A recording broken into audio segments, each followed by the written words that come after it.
R T യുവിൽ നിന്ന് ഓരോ feeder പാനലിലേക്ക് എങ്ങനെയാണ് നമ്മുടെ വയറിംഗ് വന്നിരിക്കുന്നതെന്ന് നോക്കാം. ഓരോ പാനലിലായിട്ട് ഇതുപോലെ ലോക്കൽ റിമോട്ട് സ്വിച്ച് ഫിക്സ് ചെയ്തിട്ടുണ്ട്. ഇത് റിമോട്ടിലായിരിക്കുന്ന സമയത്ത് നമുക്ക് കൺട്രോൾ സെൻറ്ററിൽ നിന്ന് ആർ ടി യു വഴി ഈ ഫീഡറിനെ കൺട്രോൾ ചെയ്യാൻ പറ്റും. ലോക്കലിലായിരിക്കുകയാണെങ്കിൽ ആർ ടി യുവിൽ നിന്ന് കൺട്രോൾ സെൻറ്ററിൽ നിന്ന് ആർ ടി യു വരെയുള്ള കൺട്രോൾ നമുക്ക് കിട്ടും. ഈ പാനലിലേക്ക് നമുക്ക് കൺട്രോൾ ഉണ്ടാവില്ല. കാരണം ഈ ലോക്കൽ റിമോട്ട് സ്വിച്ച് ലോക്കലിലാണ്. എന്തിനാണ് നമ്മൾ ലോക്കൽ റിമോട്ട് സ്വിച്ച് പ്രൊവൈഡ് ചെയ്തേക്കുന്നതെന്ന് പറഞ്ഞു കഴിഞ്ഞാൽ ഒരു മെയിൻ്റനൻസ് പർപ്പസിനായിട്ട് ഈ പാനലിൽ ഒരു വർക്ക് നടക്കുകയാണെങ്കിൽ പെർമിറ്റ് എടുത്തതിന് ശേഷം ഈ ലോക്കൽ റിമോട്ട് സ്വിച്ച് ലോക്കലിലേക്ക് മാറ്റുകയും വർക്ക് ചെയ്യുകയും ചെയ്യാം. തിരിച്ച് വർക്ക് കഴിഞ്ഞാൽ ഈ ലോക്കൽ എന്ന് പറയുന്ന സ്വിച്ച് തിരിച്ച് റിമോട്ടിലേക്ക് മാറ്റി കഴിഞ്ഞാൽ ഇത് കൺട്രോൾ റൂമിൽ നിന്ന് കൺട്രോൾ ചെയ്യാനും പറ്റും. ഇനി ഈ സബ്സ്റ്റേഷൻ മൊത്തത്തിൽ കൺട്രോൾ ചെയ്യേണ്ടാത്ത ഒരവസ്ഥ വരികയാണെങ്കിൽ, സബ്സ്റ്റേഷൻ മൊത്തത്തിൽ ഒരു പെർമിറ്റ് വരികയാണെങ്കിൽ ആർ ടി യുവിലെ ലോക്കൽ റിമോട്ട് സ്വിച്ചിനെ ലോക്കലിലേക്ക് മാറ്റിക്കഴിഞ്ഞാൽ ഈ സബ്സ്റ്റേഷൻ മൊത്തത്തിൽ കൺട്രോൾ റൂമിൽ നിന്ന് ബ്രേക്ക് ആവും.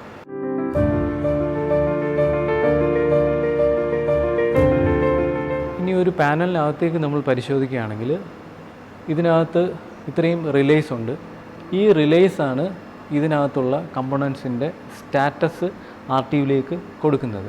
ഇതിനെ നമ്മൾ കോണ്ടാക്ട് മൾട്ടിപ്ലൈയിങ് റിലേ CMR എന്ന് പറയുന്നത്.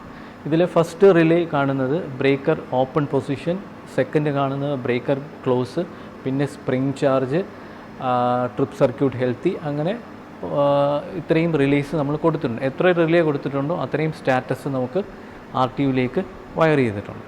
ഇങ്ങനെയാണ് ഈ ഒരു പാനലിൻ്റെ സ്റ്റാറ്റസ് നമ്മൾ ആർ ടി യുവിലേക്ക് എടുത്തേക്കുന്നത്. ഇനി ഇതിന് മുകളിലായിട്ട് കാണുന്നത് ഒരു ട്രാൻസ്ഡ്യൂസറാണ്. അതിനെ മൾട്ടി ഫങ്ഷണൽ ട്രാൻസ്ഡ്യൂസർ എന്നാണ് പറയുന്നത്. അതിൻ്റെ ഇൻപുട്ട് എന്ന് പറയുന്നത് CT/PT ആണ്.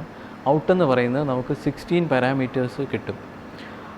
Voltage, current, frequency, export, import തുടങ്ങി 16 പാരാമീറ്റേഴ്സ് നമുക്ക് ഈ ഒരു ട്രാൻസ്ഡ്യൂസറിൻ്റെ ഔട്ടിൽ നിന്ന് നമുക്ക് കിട്ടും.